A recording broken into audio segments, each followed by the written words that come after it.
Truth Barista is a production of High Beam Ministry and uses the imaginary Ersatz coffee shop as its platform to bring you a conversation about a plethora of scintillating topics. We don't shy away from any issue that is plaguing our culture or the church today, whether it's current cultural issues, questions about Bible verses, or even just some banter to encourage you.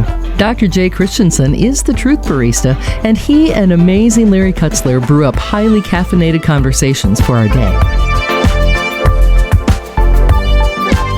Grab a cup of joe, plop yourself down in the booth next to us, and get ready to think. The Truth Barista is a production of High Beam Ministry, and it's listener supported. For more information about the Truth Barista, go to highbeamministry.com. Thanks for listening. How do you define wokeness? Because I hear people use the term all the time, and it means something different to everybody. Well, again, I think it's this collection of ideas that are not building on liberalism, but very often undoing it. I mean, 5 years ago, Abraham Lincoln was not a controversial figure among liberals. We liked him. Now they take his name off schools and tear down his statues. Really? Lincoln isn't good enough for you? You know, 5-10 years ago, bedrock liberalism was we are striving to be a colorblind society where we don't see race. Of course, we see it, but it doesn't matter. That's not what woke is. Woke is something very different. We see it all the time. It's always the most important thing. I don't think that's liberalism. I mean, I could mention so many issues like that. This is the Truth Barista, where we preserve the endangered concept of truth. Thanks for joining us. Dr. J, last week, again, I have to commend you. You did a fabulous job on discerning what cancel culture is and what's happening in America as far as cultural Marxism. And so if people didn't hear that program, they need to go back and get the foundation of what we're going to actually talk about today, because we're continuing from last week. Exactly. We're going to talk about cancel culture. We're going to talk about, or actually what motivates it, which is this whole idea of being woke, and what does that mean and how does that influence everything. Also, we need to kind of right off the bat, some people would disavow or just totally dismiss what we're talking about because, you know, you get this feeling, I don't know if you remember this, back in the 60s, 70s, because we're both kind of old enough. I mean, we were just kids at the time. Yeah. Speak for yourself. Yeah, but we kept hearing these things about them communists out there. We got to look out for the Red Scare, you know. And people today go, "Oh, communists! Oh my gosh, how stupid is that? That's so couple generations back." Well, I hate to break it to you, boys and girls, but you're living the Marxist philosophies that are the underpinnings of communism. We just don't hear communism put out there so much now, but you sure hear the barking of Marxism, especially through every aspect of culture, which is why we call it cultural Marxism, also known as critical theory. Now, if you go and try to study this at a university, they're going to confuse you with so much bizarre teachings and justifications for this. But basically what it comes down to, it is a totally anti-God philosophy and political theory that pits oppressors versus the oppressed in an effort to gain power. That's basically, in my point of view, what it comes down to. And so we want to talk about that today. Yeah, and I think some people would maybe asking us or themselves, why are they talking about this? I have a quote from John MacArthur that kind of explains it. He says, "Our Christian responsibility goes beyond abstaining from the deeds of darkness. We also are called to expose them. To ignore evil is to encourage it, and to keep quiet about it is to help promote it. The verb translated as expose can also carry the idea of reproof, correction, punishment, or discipline.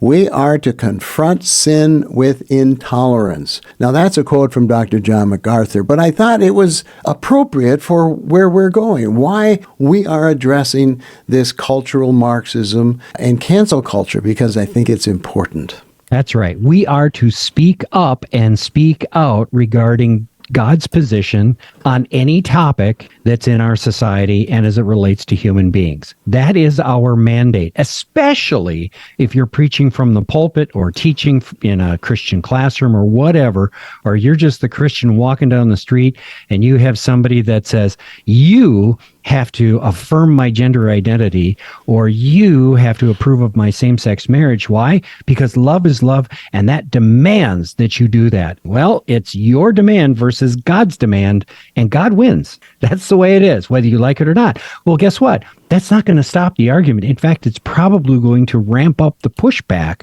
from the other side, and they're going to shut you up. You see, if you can't win the argument, you shut down the argument. And this is the nature of cancel culture of our day, which, by the way, is totally antithetical to the founding of our nation. We were given in the First Amendment, we were talking about the freedom of religion. In other words, government cannot establish a religion nor prohibit the free exercise thereof. In other words, government has to let me practice my religion as I see fit. Or number two, they cannot force me into the orthodoxy of a government religion or government mandated religion. In fact, if you look at a lot of leftist philosophy today, they have it's a religion.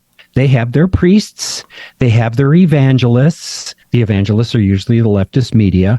Their priests are usually the academics pushing leftist philosophies. They have their congregants, which are the variety of leftist groups and Marxist groups that are out there. I mean, and by the way, if you do not adhere to their orthodoxy, then you're a sinner and you're evil. But they're good. And because they're good and you're evil, it is their job to put an end to you.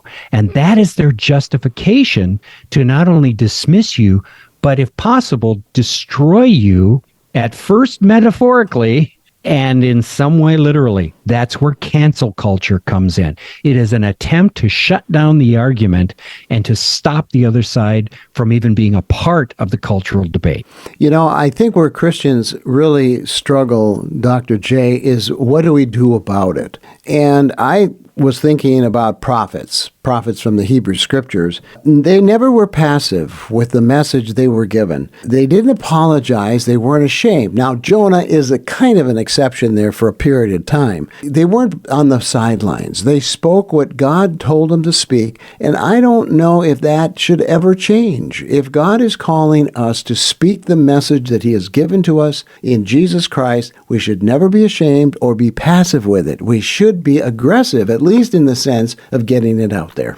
That's right. In answer to your question, what should we do? Well, this kind of jumps the gun a little bit, but let's roll with it, okay? What should we do? Well, first of all, what are they doing against us? They're trying to shut us down on social media from getting the information out. So first of all, what we need to do is we need to understand their side and their points, and we need to do it rationally. Number two, we need to understand the Bible. So both of those things, why does it matter is really the question. What are the issues? What should we be confronting? And why? Why is their position wrong relative to God's position? Why is God's position right? So that's good. Okay, the means. They try to shut us down on Facebook and TikTok and YouTube and Twitter and Instagram and all these things. You just got to find creative ways to get your message out. When you get to the moment that you're cancel cultured, you need to switch to another social media platform or pray that somebody is raised up like, for example, an Elon Musk who buys out Twitter and says, okay, have at it. See, I'm not afraid of listening to Marxists shoot off their mouths or a lot of these social justice warriors or social Marxists getting out there, getting their message out.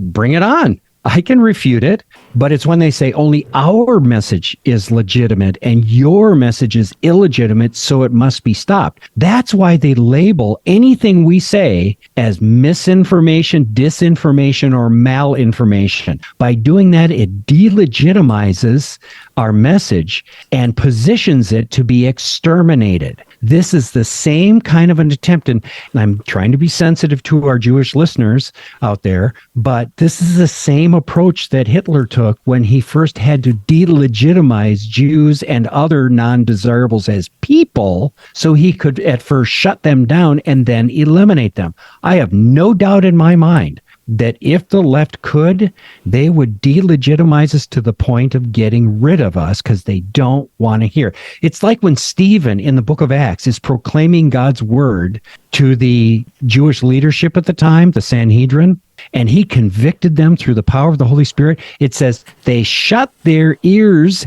and rushed toward him. That's the point. It's to stop the message by getting rid of the messenger. That's the essence of cancel culture. Well, one of the things I'd like you to do, Dr. J, is to define those three informations. You said misinformation, disinformation, and malinformation. I don't know what malinformation. I know what the first two are. I don't know the third. Hey, misinformation is errant. It's error. It's wrong information. Disinformation is deliberately used to obfuscate truth, and malinformation is evil information. This is information used for the express purpose of promoting evil. And so this is why you've got, they've created these various councils or groups or keyboard warriors to root out anything that we disagree with, and we'll either call it dis, or malinformation, and that gives us the right then and the justification to eliminate it. And I like what you're doing because our theme is about cancel culture and cultural Marxism. But at the same time, let's be fair. I think the church doesn't only have to address that. I think it has to address capitalism, because capitalism has been erroneous in not taking care of the poor, amassing great amounts of money, and nobody seems to speak into that, because I think that could be just as evil, right? Or wrong? Yes, I'm writing a current article on that particular thing, comparing capitalism, socialism, and Marxism. And really, Marx is reacting against the capitalism of his day as done by fallen human beings, where you are exploiting your employees, maximizing your profits so that you get all the benefits and they get totally wrecked. Okay, that's the point he's fighting against. And he had a good point in that. The problem is his solution was a man-made, satanically induced or influenced remedy, not God's remedy. God's remedy says, hey, businessman, take care of your employees like they're your family. You treat your employees well, guess what? Your production's going to go up. And even though you're making less money, by producing more, you're actually going to turn around and make more money, and that ain't a bad thing. Then you can build more products, build more facilities, hire more people, and it lifts everybody. Capitalism works according to God's word. If you're fair, if you're just, if you're merciful, if you're generous, if you're loving, then it works beautifully. On the other hand, if you do it according to human nature, it's as terrible as evil-inspired communism. By the way, communism simply means in common. And you even see aspects of communism in the book of Acts where they held all things in common. See, I look across these systems, and my thought has been in the past, all these technical systems will work if the heart is in place. All of these things could be done at the same time. You just choose what you want, and they'll work if done with God's heart and God's way. That's my indictment on capitalism. It's very interesting you say that. It reminds me, I'm going to go from memory here, but I think it's our second president, John Adams, who said, democracy works if you have moral people. Immoral people. The Constitution is only fit for a moral people. Yeah. And so, if you have a country that, prides itself on freedom and it's all immoral, I don't think it works. Well, and that's why we're having the problems today, because the Constitution are guidelines to which we have agreed to live. If you're an immoral person, you refuse to agree to live by the rules, and chaos results. What are we seeing today in the United States? Exactly that. And so now you have a group of people who are willing to suspend all of these things for the sake of what I would call wokeness. Shall we have a little chat about wokeness? What is woke? Okay, well, I'm woke right now because I'm talking to you. I mean, I'm not sleeping. Is that what you mean? That is the essence of it. Okay. I decided to check it out from my favorite Merriam-Webster dictionary. Okay. What it means to be woke is being awake. Isn't that great? Okay, but metaphorically applied, it's aware of and actively attentive to important societal facts and issues, especially issues of race and social justice. So when somebody says they're woke, what they're saying is, I am very aware of what's going on regarding the issues of race or sexuality or gender or social justice, economics, all of these things. I'm very aware. Now, on a neutral level, that's great. But where wokeness has gone is, I am so aware of what's going on here. I will now assume the moral high ground over you. and I will tell you what is right and what is wrong. I become the arbiter of what is right and wrong and what is best and what is not. And suddenly there's this terrible arrogance that comes into being woke. Now, the flip side of that is the person who is woke is aware. That must mean the person who is not woke is unaware. They're asleep. They're ignorant of issues such as race or sexuality, LGBTQ, etc., etc., gender, male, female, fluid, and the plethora of mental pathologies that are screaming for attention. Generally speaking, any social justice issues the left takes on to claim the moral high ground and to gain control and power over everyone that disagrees with their worldview. That's what wokeness points toward. I'm going to say that one more time. Woke is any social justice issue the left takes on to claim a moral high ground in order to gain control and power over anyone that disagrees with their worldview. So wokeness is simply a tool proclaiming, I'm in the right, you're in the wrong, so therefore I have the right to cancel you. Now, because this attitude sets up a good-evil situation, I now am justified in shutting you down and canceling you. Because why? I'm woke and you're not. That's a great definition. It reminds me of totalitarianism, however. It's one side saying it's our way or the highway. I mean, I hate to go back and use World War II examples, but isn't that what Hitler did and the Nazi Party, the National Workers' Party, I think it was called, in Germany during the 30s? But that's exactly what they did. And they put everyone in a silent mode. I mean, they took away guns, they took away homeschooling, they took control of the education, which is often what we're seeing the government do today in America. There isn't a lot of difference, and I hope people can wake up, that they become woke in a different regarding sense. this issue. Yeah, there you go. Well, I like getting back to Mike Kelly's article here, reading through this. He talks, there's a section called How Did It Get This Bad? And he says there is a growing awareness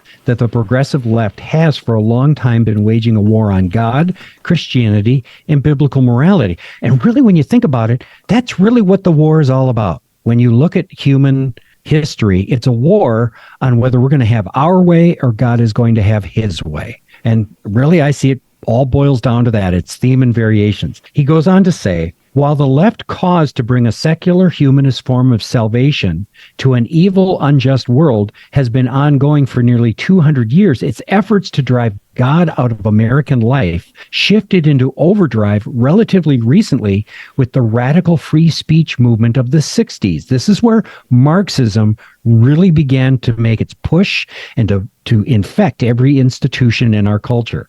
He goes on. Author David Horowitz was himself a student radical during the 60s who became conservative in the early 80s after he became disgusted with the evils of the left. In his book, Dark Agenda, The War to Destroy Christian America, Horowitz shows how the left mocks Christians for prayer and belief in God. He shows the depth of hatred Marxists have toward Christianity. Again, why? Because the roots of Marxism in Karl Marx is that he was rabidly anti-God. He hated God and hated Christianity. Okay. Now, moving on to the article again. Referring to the millions of Christians murdered in totalitarian regimes in the 20th century, Horowitz writes, radicals in America today don't have the political power to execute people and destroy their houses of worship. Yet they openly declare their desire to obliterate religion. In their own minds, their intentions are noble. They want to save the human race from the social injustice and oppression that religion allegedly inflicts on humanity. They have specifically targeted Christianity as the oppressor because it's the majority religious faith in our nation, and has now victimized everybody else who is a non-Christian as the oppressors. So therefore, now it's their job to attack the oppressors and to exalt the oppressed. Does that make sense? It does, exactly. So this is what they're doing. He goes on to say, in other words, the left sees those who believe in biblical values as ignorant, superstitious people who need to be re-educated, and I'll insert here, because they're still asleep. They just ain't woke, right? And he goes on, or eliminated if they can't be reformed in order to save the world. That's cancel culture. We have to shut them out of social media. We have to shut them out from the media. We have to shut them out in the public square. We have to force them into their little box of the Christian world. We have to absolutely silence them. And this is where we now begin to move into, well, then what should we do? What do you think? Well, what do I think? I think we have seen an awakening in the public from the Anheuser-Busch Bud Light fiasco and Target. Both have seen profits decline because people just got sick of listening to the wokeness of their messages. I mean, Anheuser-Busch, listen, sell beer and shut up. Target, sell your big box products and shut up. We don't need to hear your philosophy on life. I'm sorry, but that's my message. I don't care about what you think. I just want to buy some aspirin or some baby diapers or whatever it is from your big box store. And if I was drinking beer, I'd buy beer from Anheuser-Busch. That's it. So what I'm saying with all that is that I think we have to be aggressive. We need to love them. We need to have mercy. We don't have to be obstinate in it. But I do think in kindness, we still have to push back and make our case logical and reasonable so people who aren't spiritual can understand it. Right. Now, I am not in favor of canceling the other side. Okay. I know that may sound like a surprise, because why would I want to do to them what they're doing to me if I find what they're doing to me unjust? So I don't want to silence them, but if I don't like what they're saying, number one, I don't have to listen. And number two, I don't have to agree. Mm-hmm. And number three, I don't have to promote it and participate in it. And tough noogies, that's the way it goes, whether they like it or not. And number four, if they don't like the way I'm speaking and want to shut me out of social media, fine, I can speak with my money. I'll tell you what, you look at what's happened to Anheuser-Busch and Target has lost, let's see, I think it was in the first couple of days, they lost $14 billion in capitalization because now the investors have had, now we got a radioactive brand on our hands here. Same thing with Anheuser-Busch. Bud sales are still down. Bud Light sales? Actually, I think if it was just all Bud sales at this point are down 60%. They can't give this stuff away. And you know something? They're hearing the message. But this is the problem we're facing. So you've got a company like Target and Budweiser and others who are proclaiming LGBTQ transgender garbage out there. And then you have the public that's reacting against them. And we go, why are they pushing this so hard? Why is this so important to them? Well, you find out that the financiers, the venture capitalists, the banks behind them like BlackRock and Vanguard are the ones that fund these major corporations. And they say, if you don't push the agenda we want, then you don't get the money. So this is the world's golden rule. He who has the gold makes the rules. And so this is why Target and Budweiser and other corporations are making this big deal about Pride Month and LGBTQ and all these leftist philosophies and approaches and viewpoints and worldviews and things, when we just want them to shut up and sell stuff. Mm-hmm. So we, as the recipients of this abuse, are really fighting against BlackRock and Vanguard and these major pushers and these political movements behind these corporations. And sadly, the corporations are stuck in the middle. They either have to capitulate to get the money or they don't capitulate and they're shorted, but at least they're on the side of the consumer. So this is the arena, the Coliseum, where the gladiators are fighting it out right now. Well, I can't wait, Dr. J, when a corporation will come out and say, guess what? We aren't only going to sell our products. We're not going to open our mouths on anything else. Wouldn't that be refreshing? Well, and here brings up my fifth point on this, is there are plenty of other businesses out there selling stuff. Right. I mean, for a long time, my wife and I don't mind going to big box stores because we can find things there. But we like to also support the local guys, especially if they happen to be Christian believers. It's like we want to see them prosper. So in our area, it's like, well, we could go out to a restaurant chain and get a meal there, or I could go out to the single family owned restaurant, pay a few bucks more, and they're thriving. It's so not only do you vote with your money, but how you choose where you go can be a big statement. So what we're looking at right here is we're in a major battle. We're in a cultural battle right now. And on one side, it's the left, whose roots are anti-God because of the Marxism that has infected their viewpoint, their worldview, their philosophy, their political theories, all this, versus those on the more conservative side, on the right, if you want to put it that way, who are much more aligned with God and his word. Now, sadly, there are some churches that have bought into cultural Marxism. These are the churches that primarily focus on the social gospel. Now, focusing on social issues and racism, that's not bad at all. But if it becomes the overriding focus over Jesus himself, or over what he says, to the point where they start canceling his word in order to be social justice warriors, now you got a problem. Now you have a compromised Christianity that will not bark at all and usually bark against God and his word. There comes a point where you cross a line, where you fall to one side or the other. And so in our day, what I want to see is I want to see Christians understand what is going on right now and be willing to stand up and bark, regardless of the consequences. And by the way, we're moving toward an end times, whether it's now or much farther in the future, where the end time is really marked with cancellation of God's people. The beast system described in Revelation as embodied by Rome of its day and the world of today is a governmental societal system that seeks to cancel people because they don't like the God they represent and they don't like the word of God that they preach. That is actually an antichrist spirit. And you see that in the cultural Marxism and wokeness of today. Dr. J, once again, you're right on. And I remember the words of the late David Wilkerson, which I've referenced before. But he said in the last days, the difference between light and darkness will be undistinguishable. So that's kind of where we are. And we have to be distinguishable if we're light. We need not be silent, but we need to speak and share the good news of Jesus. As darkness advances, we must shine all the brighter. So Christians, pastors, speak God's truth into all of these issues and make sure you're on the right side. Amen. The Truth Barista is listener supported and depends on the faithful gifts of people like you. The Truth Barista values the truth, so our conversations will always evaluate how truth impacts what we see or hear in our culture. To learn more about the Truth Barista, go to highbeamministry.com.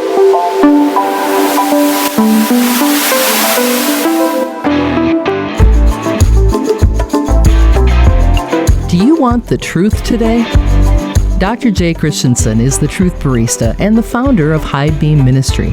Jay is a creative person who wants to use the setting of an imaginary cafe to produce a series of radio and internet programs that confront the issues of our day through the lens of the Bible. The Truth Barista was the avenue that was developed to communicate truth using the Bible as the source of our information.